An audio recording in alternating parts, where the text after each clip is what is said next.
দরকার আছে না আলহামদুলিল্লাহ। যেটা আপনি বললেন যে নতুন ফ্র্যাঞ্চাইজি খুলনা যখন প্রথম টিম হয়েছিল তখন আমি খেলেছিলাম এবং তখন কিন্তু রানার আপ হয়েছিলাম। ওই টিমে অল্পের জন্য চ্যাম্পিয়ন হতে পারিনি। তো আমার জন্য মনে হয় একটা নতুন টিম, আমি সেকেন্ড টাইম খেলছি এই টিমে। আর সত্যি কথা বলতে যে আমরা অনেক হ্যাপি যে আমরা যে টিম করতে পেরেছি। আমাদের খুব ভালো ভালো প্লেয়ার আছে, আফিফ আছে আমার সাথে, গত বছর খেলেছে, রিটেন আছে এবং নাচুন আছে।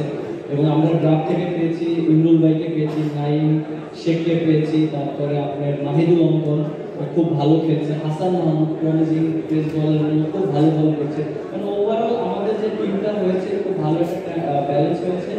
আর যেটা বলবো ওভারসিজ, তো আমরা ওইভাবে আমরা চিন্তা করছি লোকালটা যেন স্ট্রং থাকে টিমে এবং ব্যাটার বলার দুইটা যেন ভালো থাকে। এর জন্য আমরা খুব ভালো হয়েছে এবং আমি মনে করি যে খুব ভালো একটা ব্যালেন্স টিম করতে পেরেছি আমরা।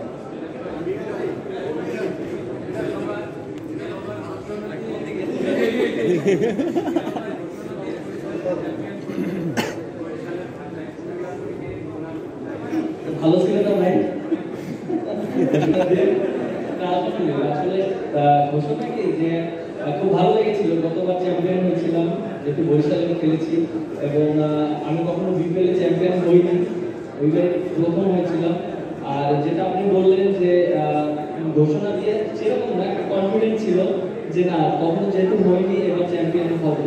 আর যেহেতু এবার খুলনা এসেছি, খুলনাও কখনো চ্যাম্পিয়ন হয়নি, তো আশা করি নতুন টিমে নতুন ভাবে যদি চ্যাম্পিয়নের স্বাদ পায় ওনারাও স্বাদ পাবে এবং প্লেয়াররাও ভালো লাগবে। আর সবচেয়ে বড় কথা যে খুলনা যে মানুষ আছে কখনো চ্যাম্পিয়ন হয়নি, তো আশা করি ইনশাআল্লাহ যদি আমরা ঠিকঠাক করতে পারি আমরা ভালো খেলে চ্যাম্পিয়ন হতে পারবো ইনশাআল্লাহ।